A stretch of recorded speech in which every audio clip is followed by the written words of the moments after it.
Hello everyone, it is Mark Berman from TVMI. I'm coming to you live from the cable show in Chicago. And I'm here with Dale Ardizzone from INSP. Nice to have you. Nice to be here, thank you. And you are the Chief Operating Officer for INSP? I am, yes. Now tell us basically, you wear a lot of hats.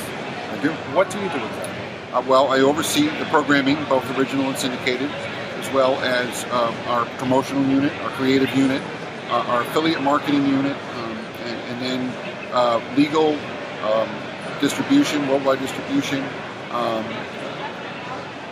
commercial ad sales, a legal department, and then also our government affairs department. And when do you have time to sleep? Well, not as much as I need, probably. So you basically have my bags show that a little bit. You look fine. Basically, you have about 12 different jobs. I've wear a number of hats. Interesting. Now, I'll tell you, when the opportunity came for me to be here and I saw that you were here again, and by the way, I thank you because this is always a highlight for me. Yesterday I was here meeting Maureen McCormick from the Brady Bunch. Oh, thank you. Terrific. Thank you. Always a highlight. Last year you had Michael Leonard from the Waltons and Karen Grassi from Little House on the Prairie. Yep. And the year before that you had Allison Ongren. I have all the pictures with me and these classic stars in my office at home, hanging on the wall. Great. Fantastic. I also have the very cool bags that you guys give out. Well, so thank excellent. you for that. Thank you. Now, I don't want you to tell me who you're going to have next year. I want to be surprised. Right. But I'm looking forward to it. Great. Now, here's what I want to focus on. I want to talk about. You know, I am, personally, I am a very, very big fan of the family-friendly programming format. Okay. And one show in particular that I grew up with that I still watch regularly, and I'm proud to admit it, is The Waltons. I watched it on CBS Thursday at 8 o'clock from 1972 to 1981. I watched all 221 episodes, and I still watch it on your network. Why is it, do you think, that this type of program or these type of programs don't get the attention they deserve? Well, I think that what operators have not realized, they started to realize, is that there really is a demand for what we call family-friendly and wholesome programming, and programming that's safe. And what we found is that, you know, we call ourselves lunch-free, meaning you never have to lunch for that remote. Right. And we found that has really begun to resonate. I think that because a number of shows that have gained a lot of popularity, there's a lot of advertising money, we're more cutting edge, you know, and we're gaining popularity, that the operators assume that's where a lot of the public was going. But what we found in our exchanges with them and what they've really been interested in seeing is the way our engagement has gone up. So we rank consistently in the top 50 and usually in the top 25% in terms of ratings. Right. But when it comes to consecutive minutes viewed and consecutive hours viewed over a week, we rank in the top 20, not 20%, the top 20. And you know, certainly they recognize, as we've shared that with them, that what that means is that our viewers and their customers are going to those channels, going to what we're airing, and they're leaving it on. And that's been a great way for us to, you know, to kind of show them, hey, there is a lot of demand for this kind of programming. And you know, candidly, now that we're airing it and we've got the Nielsen research to show it, we've been very pleased at the response. And your ratings are growing. The ratings are growing, growing by leaps and bounds, and we're starting to see the distribution that reflects that. And you know, I guess this is a kind of a format that you can watch over and over again. You know, it has a beginning, a middle, and an end in every episode. You're not solving crimes. You're not sitting on an island stabbing people in the back. You're featuring families that happen to love each other and get along or don't get along, and you know, patch things up at the end of the episode. And it all just feels very, very good. Thank you. I mean, that is one of our themes as we look for content is, you know, is that good triumphing over evil, and is that treating people with respect. And, right. You know, the values that most folks grew up with, and that most still look back and think about when they think about, you know, family, and that's what we wanted to do. I think so, and I also think it's something that is never going to go out of style. I mean, it's here. You know, I remember years ago I had a conversation with Richard Thomas from the Waltons, and he had said to me, you know, he always was frustrated that he felt the show never got the attention because they really created that kind of a family genre where there was 11 core characters, supporting players, and they really created the entire genre. And for years later, it's still on the air in some format. Yeah. But I think it's not one of those kind of things that comes and goes after 5 years. It stays. You have it. You're benefiting from it. You're getting more stations to your lineup, which is absolutely great. And you're increasing your coverage.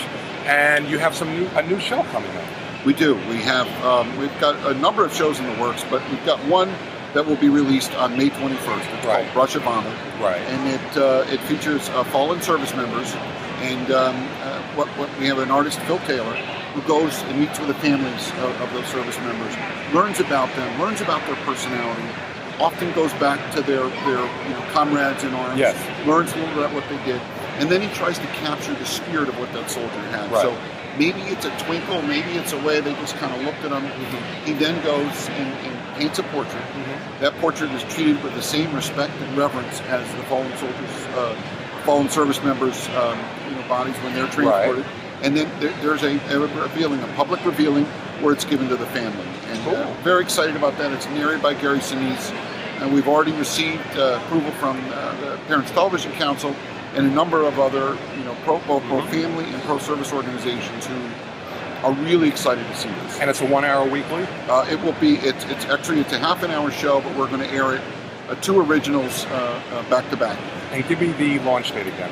May 21st, 9 p.m. Eastern Time. 9 p.m. Eastern Time on INSP, and I will definitely be watching. Great. Now you have the Waltons, you have Little House, you have a lot. I think you also have Dr. Quinn. We do. One of yours. Yep. All shows that I watch. Anything new coming up on Off Network? No, not particularly. We've got a number of things that we've been working on. In fact, you mentioned Maureen McCormick. We're very excited about a show that we've got with her called State Plate, and we go into production in that at the end of this month. We'll feature her going state to state, learning a little bit about the foods that make that state, great and what the state's known for. Right. But going a little further than some of the other shows, why is barbecue so big in the Carolinas? And where does it come from? And going to festivals where they celebrate those things. And so it's really a lot more than just a kind of a cooking show or a restaurant show. It's really going to help people understand all the foods that the states are known for and why. So it's, I guess you could describe it as maybe lifestyle / cooking, or something like that, with a very recognizable face. I mean, you had her here yesterday, and you had people lined up around the corner to get to meet her and get a picture with her. She is wonderful. Her energy and her personality, and just treats everybody with respect, and we really were so excited to have her. And great to work with. When are you planning on premiering that? That will be sometime late fall. Late fall. Yeah, we haven't set the final date yet, but we'll go into production, as I said, in the middle of May, and so we'll produce probably throughout the summer, and it'll be ready in late fall. And that's also a half hour? That'll be an hour show. Oh, that'll be an hour show. Yep. Now, where are you guys located? We're located in Indian Land, South Carolina, right, which is just south of Charlotte, and it's right on the North Carolina-South Carolina border. And you've been on the air for how many years now? Well, the network has been around for about 20 years. Okay. But in 2010, we really focused on a rebrand and really looked at, our own customer base, but what people wanted. And what we realized is, we talked about earlier, was they wanted family-friendly programming that they could put on and leave on, programming that they just didn't enjoy, but it went beyond that. It was about the experience, about, you mentioned earlier, growing up, watching the Waltons. And so, when people watch shows like that on our network, it doesn't just, I remember this episode and it was great. I remember the time when I watched it when I was young. I remember with my family on Thursday night. Right. So I think that's part of the reason we've enjoyed such success. And I'll tell you the amazing thing about these shows, we'll use the Waltons for an example. In 2011, in December, they had a Waltons reunion in Jersey City. Yep. So here I am, this mega fan of the show, so I went and had the opportunity to meet all the stars of the show that I grew up with. And one of the things that I really enjoy that you do, and you're doing it this weekend, is you theme new programming. Mm-hmm. So you're going to be theming the Waltons Mother's Day on Waltons Mountain. Absolutely. Yes. I've seen it about, many times, so I know exactly what's going to happen. But as I said earlier, I guess it's a format that you could revisit over and over again.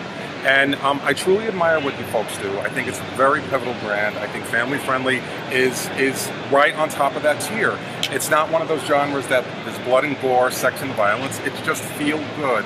There is always going to be a place for feel good programming. So I salute you. Well, thank I'll you do a very salute. much.